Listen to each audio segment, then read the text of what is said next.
Base of ম্যাথমেটিক্সে তোমাদের সকলকে স্বাগত। এখন আমি আলোচনা করছি আবৃত্ত দশমিক সংখ্যা নিয়ে। আগের পর্বে প্রাথমিক আলোচনা করেছি, আজকে তার পরের পর্ব। এখানে আগে থেকে আমি কয়েকটি আবৃত্ত দশমিক সংখ্যা লিখে রেখেছি। গত পর্বে তোমরা জানো আবৃত্ত দশমিক সংখ্যা কাকে বলে বলেছিলাম। আরও একবার বলে দিই, আবৃত্ত দশমিক সংখ্যা হচ্ছে এমন একটি অসীম দশমিক সংখ্যা যেই সংখ্যার কিছু নির্দিষ্ট সংখ্যা ঘুরে ফিরে আসে, তাকে বলা হয় আবৃত্ত দশমিক সংখ্যা। এখন আমি এখানে কয়েকটি আবৃত্ত দশমিক সংখ্যা লিখে রেখেছি। যেমন ধরুন প্রথমে লেখা আছে 0.3 পৌনপুণিক। এই যে উপরে বিন্দু আছে এটাকে আমরা বলি পৌনপুণিক, বা এটা হচ্ছে এরকম পৌনপুণিক।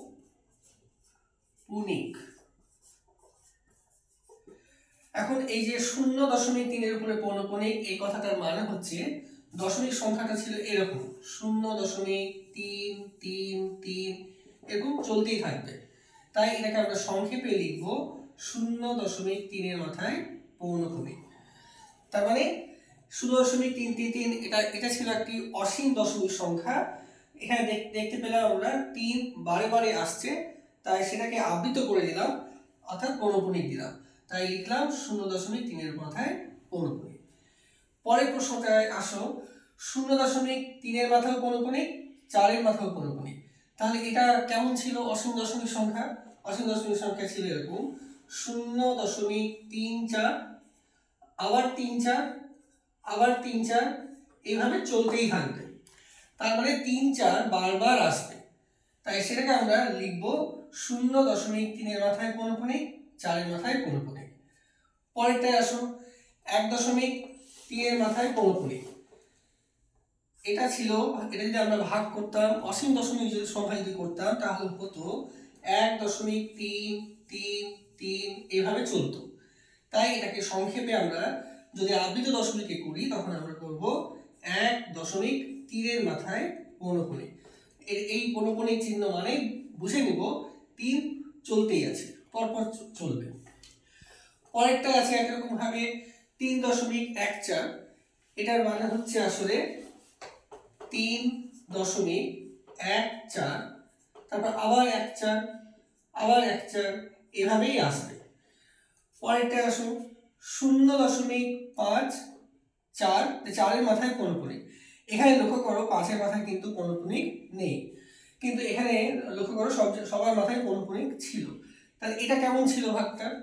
এটা এরকম ছিল 0.54, এই 4 মাথায় পৌনপুণিক আছে, তার মানে এর পরবর্তী ভাগগুলোতে আবার 4ই আসবে, 4 এভাবেই চলবে।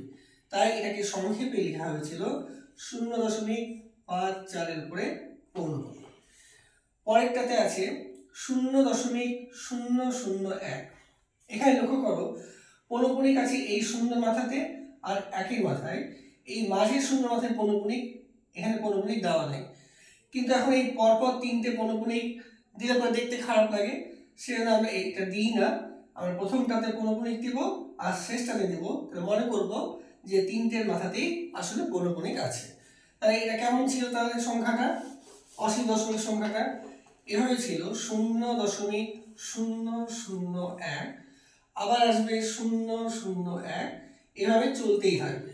অর্থাৎ এই 3টে সংখ্যা পরপর ঘুরে ফিরে আসবে, তাই লেখা হয়েছে 0.001। 0 মাথায় পৌনপুণিক, 1 মাথায় পৌনপুণিক। পরের অঙ্কটা 0.17, অর্থাৎ ছিল এরকম 0.1, 7 মাথায় পৌনপুণিক, তার মানে 7 এভাবে চলবে। পরেরটায় আসো 0.0123, 3 মাথায় পৌনপুণিক। এই কথাটার মানে হচ্ছে 0, 1, 2 তো হবে, 3 মাথায় পৌনপুণিক মানে এবার 3 আসবে, সবগুলোই 3 এভাবে ছিল। তাই এটাকে সংক্ষেপে লেখা হয়েছে 0.0123 মাথায় পৌনপুণিক। তাহলে পৌনপুণিকের বৈশিষ্ট্য একটা দেখতে পেলাম। এখন এই পৌনপুণিক দেখতে পাচ্ছ, এই পৌনপুণিক বা আবৃত দশমিক সংখ্যাগুলো দেখতে পাচ্ছ দুই প্রকার। কি কি দুই প্রকার? একটা নাম বলবো আমরা শুদ্ধ, একটা হচ্ছে শুদ্ধ আবৃত দশমিক সংখ্যা, আবৃত দশমিক সংখ্যা। আর অপরটি হচ্ছে মিশ্র আবৃত্ত দশমিক সংখ্যা। এখন শুদ্ধ এবং মিশ্র কাকে বলে? যে আবৃত্ত দশমিক সংখ্যাতে সবগুলো সংখ্যার উপরেই পৌনঃপুনিক থাকবে সেটা হচ্ছে শুদ্ধ আবৃত্ত দশমিক সংখ্যা, আর যেখানে সবগুলোতে থাকবে না সেটা হচ্ছে মিশ্র। যেমন প্রথমটাতে 3-এর মাথায় পৌনঃপুনিক, তাহলে এটা হচ্ছে শুদ্ধ।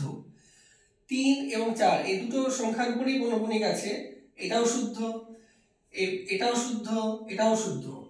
কিন্তু এখানে লক্ষ্য করো, এই পৌনঃপুনিকটা আছে 4-এর মাথায়, 5-এর মাথায় নেই, তাই এটাকে আমরা বলবো মিশ্র আবৃত্ত দশমিক সংখ্যা।